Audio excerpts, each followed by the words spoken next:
Now that I've lived in and traveled the Dominican Republic for the last 2+ years, I thought this would be a good time to share my top 5 towns that I would live in, knowing what I know now. And how do they do this? And number 1 might surprise you. We'll see.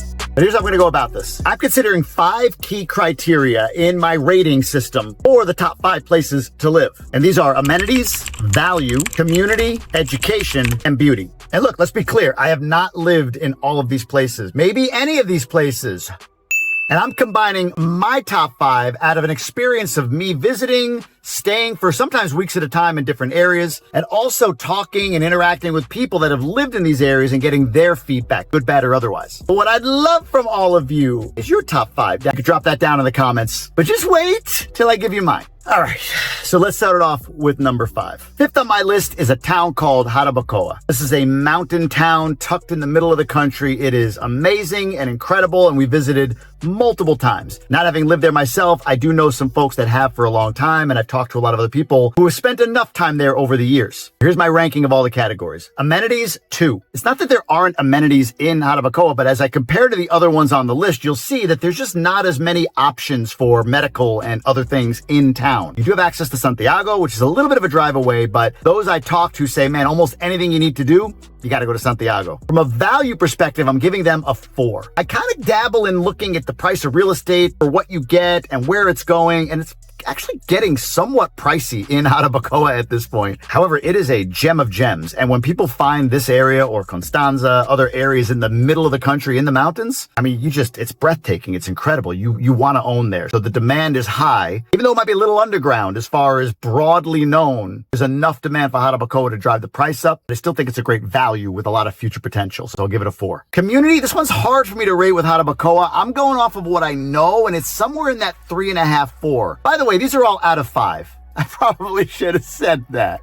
So 3.5, 4 for Jarabacoa. On the community side, just observing there's a great sense of community. It's very Dominican. Once you go into the downtown or go out to by the river where the playgrounds are and everything, it's got a great carnival and all of that stuff there. So it's a lot of fun. But I'm the least confident in this rating, maybe of any rating of any town I'm about to go through for you. Meaning it could be way better. Maybe it's not as good as I think. But let's just settle in 3.5, 4. Education options, I give it a 2. Again, smaller town, a little bit more remote. Not going to have as many options for your kids to take your kids to school if that's something that's important to you. And all of my content tends to lean toward family of 4, young kids, and I speak a lot to folks who watch my content who are in similar situations and looking at where should I move my family down there. I know there are retirees, maybe that's not even a consideration, education options, but heads up. Lastly, beauty, 5, 10, 12, 30, whatever you want to say. If you haven't been to Jarabacoa, it is one of the most gorgeous, incredible landscapes in the world. And I feel like I've traveled a lot. Man, I was blown away the first time I went there. Just proof of this island being touched by God. All right, let's climb up the list. Coming in at number 4. This one might surprise you. My number 4 place that I would live, knowing what I know now,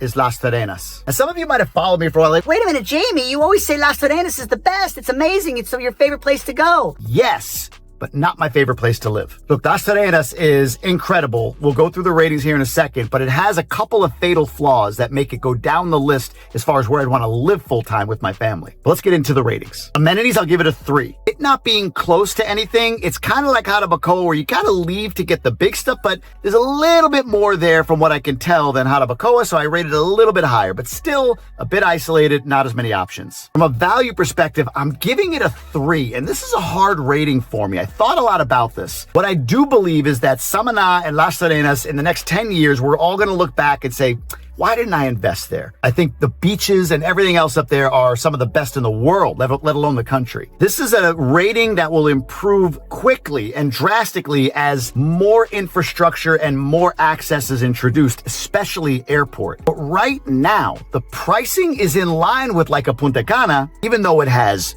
5% of the infrastructure of Punta Cana. So dollar for dollar today, it's hard for me to rate it above a 3 out of 5 for value in that area. Community here, man, we spent some time there. My wife has gone up there. She actually got into an accident up there and got to test a bit of the community, meaning go to the police station, file a report. And it's a transient community. There's a lot of people that come in and kind of snowbird and all of that. But generally speaking, it is a very tight-knit Dominican town, Las Terrenas. When we got off of the main drags and all the touristy spots, you've met some people that were really, really connected in a cool way. Education, I'm going with a 3, similar to Jarabacoa, getting limited options. But I've heard more about the quality of the school in Las Terrenas than I have about the quality in the school of Jarabacoa. Again, not having experience for myself, I'm reporting out to you, being here and talking to people. I guess I'm just saying, I may have talked to more people than you do on a daily basis because I'm here about these different areas and what I've learned. It doesn't mean I'm the authority, so go test it for yourself. But same limited school options, but maybe a bit better quality of school is what I hear about Las Terrenas. And then beauty, I guess 2 for 2 here. God, it's a 5. If you haven't been to Playa Bonita alone, it's insanely gorgeous. Let alone getting out into the peninsula, Samana Peninsula.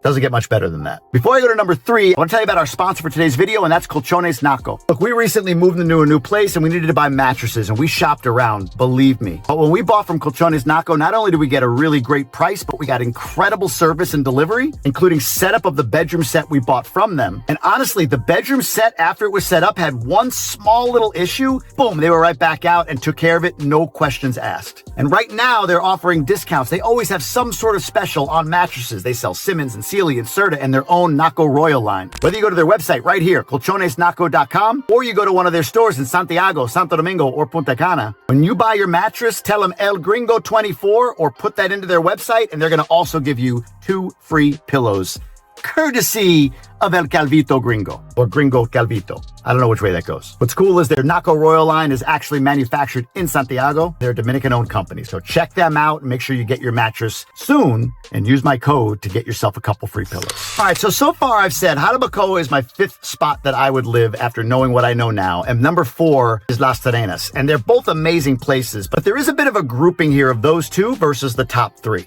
The big thing with the bottom 2 is not anything to do with safety or beauty or people. They're all incredible. You won't have a problem living in these places. But the reason I rated them 4 and 5 is that they're just harder to do things in and then harder to get to other places when you do need to go do things. When you do things in other... So if you have to go somewhere from Las Terrenas, you got to go over that mountain. It's a beautiful view, but it's a hell of a drive to get to Santiago or Santo Domingo or Cabarete or anywhere you want to go. The same with Jarabacoa, you're kind of tucked in the mountains and it's not easy to get in and out. So certain doctor's appointments, getting to a government office, those sorts of things are just going to be an ordeal. So from a living perspective, that's not exactly the way I want to live, especially not with the 5 different categories that I'm talking about in this video. Let's jump to number 3, and keep in mind, 3, 2, and 1, they're close. We're starting off with Cabarete. Cabarete takes a step up in amenities. The town itself doesn't have a ton other than the strip that's there with all the little restaurants and bars and all of that, but you're really close and very easily accessible to Sosua, to Puerto Plata City, and there's all the things or most of the things that you need there. That said, Cabarete still struggles with, say, consistent power and that sort of thing. So I've got them I said 3.5, I'm looking at it, but maybe it's a 4, but it's in that ballpark around amenities. From a value perspective, I have Cabarete higher. I have it as at 4, maybe 4.5. Properties in Cabarete, you can get incredible deals there, incredible assets there for really not too much compared to what you might spend other places in the country, especially when you look at Las Terrenas and Punta Cana, and even Piantini and many parts of Santiago. But when you combine all elements of that area and you look at Cabarete, I think it has incredible value. By the way, if you need a realtor to help you explore Cabarete, Las Terrenas, anywhere in this country, down in the caption below, you can click the Trusted Realtor link and I'll gladly connect you to a realtor that I've worked with and I trust. I don't have many. I keep the list tight, but happy to help if you need that. Just know that if you do decide to work with them, they will pay me a portion of their commission. It goes a long way to helping me support this channel, so I appreciate that. Oh, and subscribe. I always forget that. I'm going to say it here. Just the subscribe. Do that because it's good and it makes me feel good. And if you like what I do, subscribe. All right, community in Cabarete, I'm rating it as a 5. 5 out of 5, and here's why. Cabarete has a really, really incredible expat community. And even if they're not year-round, it's an amazing sort of tech hub up there. Or maybe better said, a digital nomad hub. There's a ton of people up there that are just able to work remotely and they live up there for the lifestyle. So if you're entrepreneurial or want to be around incredible people, you're going to get that up there. That's one element of why community's a 5. Second, it's less tourist, more snowbird. So it's not as if they have a ton of resorts like a Punta Cana or even Puerto Plata or parts of La Romana. Really, people come there for months at a time. So they become part of the community as opposed to just kind of being in and then back out. And third, boy, If you haven't spent any time in the surfer community there, it is super cool. In fact, I'm envious of seeing these guys like, yay, man, like they're just always out there doing the same thing day after day, year after year. Every time we go back to that area, it's like the same dudes, and it's a cool subculture within Cabarete. So community there, like I always say, Cabarete is a vibe, and that's why. The people,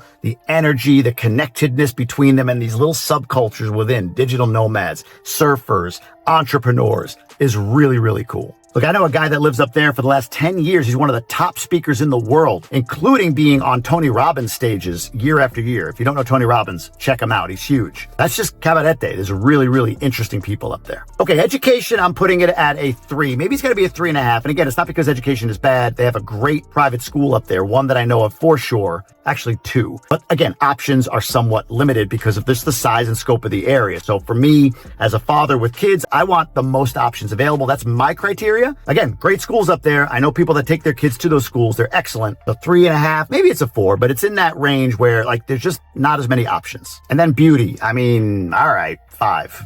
I don't know of anything we're going to see if I have any non-5s on beauty on this list, but that's Cabarete, and it's at number 3, mostly because my top 2 are just more complete with all of the elements that I've mentioned, plus the amenities. So let's get to the top 2. Number 2 for me, place that I would live knowing what I know now with my family is going to be Piantini. Now, this is interesting because in my own household, my wife would not agree with me on this. She would probably put Piantini as number 4 or 5, to be honest with you, and not because of anything bad about Piantini, but just because of Santo Domingo being so freaking busy. But let me roll through it. So Piantini amenities, I've got them at a 5. You're in the middle of the biggest city in the country. I mean, whatever you want. From a value perspective, I have it at a 4. Luxury can still be had in Piantini, especially when you compare it to like a New York downtown lifestyle for way less. So if you're going apples to apples, New York, Boston, Miami downtown to Santo Domingo downtown, Piantini, the highest end neighborhood in the city, no comparison. So I give it a 4. Only reason it's not a 5 is while you get more for the money, the traffic, I might say it's worse than New York. It's insufferable. That brings value down just a tick. Community, this might be controversial to some, and I'm going off of others' experiences right now, but I've got that rated as a 3. The words I've heard from people that have moved to Punta Cana that I've met that are friends that have lived in Piantini, and this is a few, like not 1, 2, 3, like a decent number. They're blown away by how connected people are here because there they call it very cliquey. Now, if you're from there, have family there, you're embedded, fine. But if you're moving there without a lot of connection there to begin with, my understanding it's a little bit harder to break into these sort of circles in especially Piantini because some of these folks feel like, special, I suppose. Some, I said, don't panic. So I'm going to give Piantini a 3 on community just based on what I've seen. It's harder to have community when you're in buildings versus neighborhoods. That's the reality. That said, if you're young, single, again, digital nomad, maybe an entrepreneur earning US dollars or euros living there, I'm sure you can find an incredible community of people in that regard. For me, I got it a 3. From an education options perspective, I mean, let's blow it out. 5, 6, 7. I mean, there's every flavor of education that you could want, both in high school, elementary school, college, all of it in Santo Domingo and in Piantini. And beauty, this is the only one I think I'm rating it a 4. It's not because it's not amazing, but like when you start to compare and contrast, I just went through Jarabacoa, Las Terrenas, and Cabarete, and I called them a 5 on beauty. To call Piantini a 5 on beauty would be hard for me. Now, doesn't mean that Zona Colonial is not beauty. It's a different kind of beauty. Or going down to the Malecon, it's incredible. It's gorgeous. But, I mean, it's still a concrete jungle. It's a city. It's urban. For those that love urban, it's a 5. For me, it's a step down from the natural beauty of the first 3 places I just mentioned. All right, so that brings us to number 1. Before I give you number 1, let me give you some honorable mentions that didn't make this list, but maybe you're wondering if they should have. First is Santiago. A lot of you are going to say, oh my God, how is Santiago? You want a city, blah, blah, blah, blah. I get it. I visited Santiago. It's a lovely city. It's safe. It's beautiful. It's clean. Amazing hospital system. Personal preference, I don't like landlocked. Jarabacoa so far has been the only landlocked place on my list, and it's at the very bottom. So if I had to choose for my top 5, one landlocked location, it's not Santiago, even though it's more convenient. Jarabacoa is just much more beautiful, and I would personally rather drive. Santiago feels colder to me. Just my time being spent there. It's a sprawl of a city. It's got everything you could want. The neighborhoods that are the most desirable are really expensive. Somebody told me the other day, like a piece of land is like 200 grand. But Santiago's not on my list. Others would be like La Romana and Higüey, that area. And again, La Romana is okay. I just feel like La Romana is in a place in the country where it's like its biggest selling selling point is, well, it's not far from Punta Cana and it's not far from Santo Domingo. So I would just rather be in one of the two instead of La Romana. La Romana has a baseball team. They've got some great restaurants, cool downtown. They've got a whole bunch of resorts and stuff like that. It's not far from a place called Playa Nueva de Romana, which is beautiful. Of course, Casa de Campo is right in that area. But there's just not,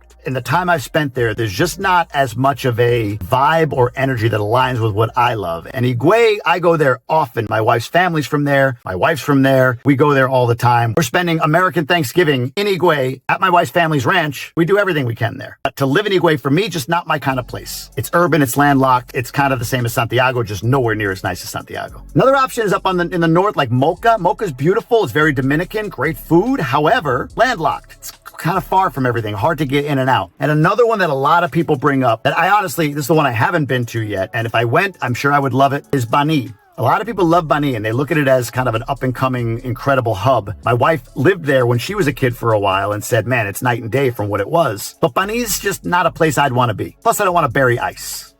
Now, if you get that reference, kudos to you. If not, ask below. Happy to share. Okay, so my best places to live in the Dominican Republic, knowing what I know now for a family, started at number 5 with Jarabacoa, number 4, Las Terrenas, and then jumped up to Cabarete, number 3, Piantini and Santo Domingo, number 2, and number 1, this might shock you, it's Punta Cana. Now, if you followed my channel for a while, you know that's where I live and that's what I love, and it's been a real fun experience. If you trolled my channel for a while, then you tell me how much I live in a bubble and how, Oh, you should visit Capatito and you should visit here.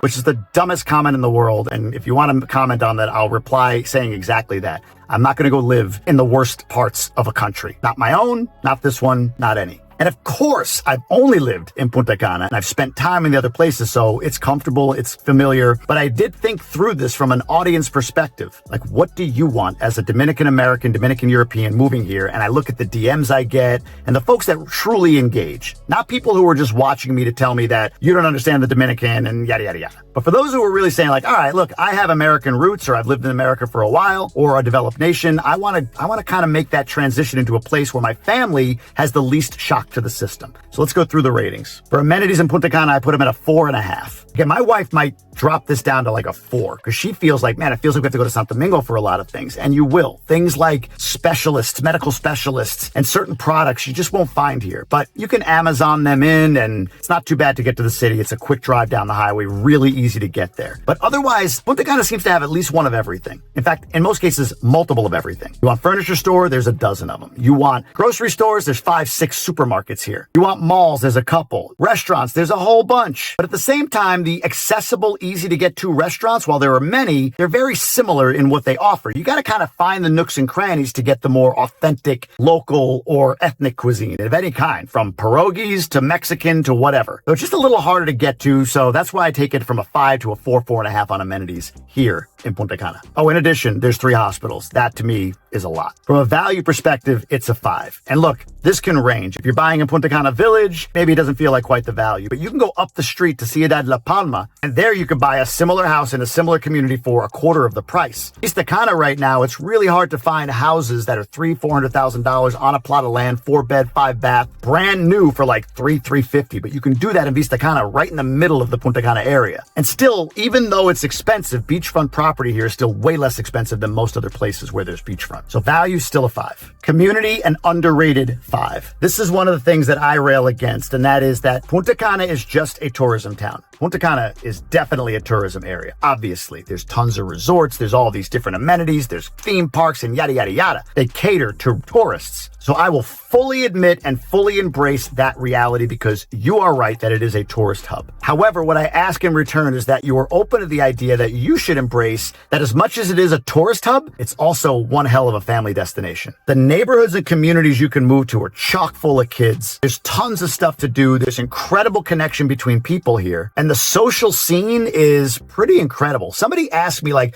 what do you do with kids on the weekends? And I said, man, I'll be honest with you. Like, I know what you mean. Like, is there a trampoline park? There is. It's smaller. Again, there's one of everything. Are there playgrounds? Are there places for kids to go? Is there karate? And yes to all. My kids are in gymnastics on Saturdays, soccer, swim classes. We could do baseball. We could do Tai Chi. We could do all these things. There's an abundance of activities for them. But more than that, we don't need to because there's always something happening at somebody's house. Now, this may not be true in every neighborhood of Punta Cana, but talking to people in La Palma, in Las Canas, in Cocotao, and especially, and maybe to an outlier degree, in Punta Cana Village, tons of stuff going on all the time for families. So again, Punta Cana, for sure, tourist hub. Punta Cana also, for sure, amazing family destination, and I'll prove it in 1 second. Education options, I rated them a 5. There are at minimum 9 bilingual private schools here in Punta Cana, in the area. I'll list a few right now. There's Punta Cana International School, there's Heritage School, there's Ikigai, there's Maximo Potencial, there's Bávaro Bilingual, there's Bávaro Innovation, there's like an OWL Academy, it's called, or something. It's like virtual and in person somewhere in Bávaro. The Ashton School is being built in Vista Cana, which comes from Santo Domingo. I mean, I just tripped through 8, I think, 9, whatever the hell that was. And I keep learning of other ones from time to time. I recently learned of Talentum, which is a special needs school for kids with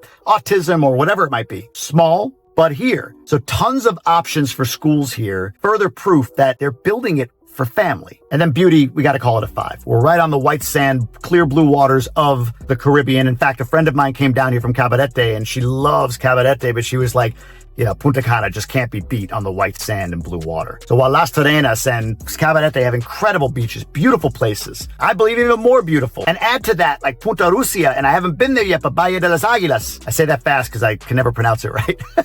All of those are amazing, but Punta Cana still has incredible beauty overall, not only on the beaches, but within the infrastructure of the town as well. The challenge with Punta Cana is you could step outside and find all the big box amenities you need, grocery stores, whatever. You got to find the local. It's a little bit harder to get to, but it is around. And if you want to immerse yourself 35 minutes up the road, you're in Higüey. So that is my top 5. The 5 best places to live in the Dominican Republic, knowing what I know now, using my own experiences and others' knowledge and information that I've collected. Now I'd love to know, where am I off? Where am I right? What did I leave out of my top 5? I have a feeling I'm about to get inundated by Santiago. We'll see. But listen, love to the entire country. It's an amazing place. I had to choose 5. These are mine. Curious what yours are? Drop them below. And if you want to see a little bit more about Punta Cana Village, I've mentioned it a few times. Just click right here and you'll see some incredible insights on that particular community.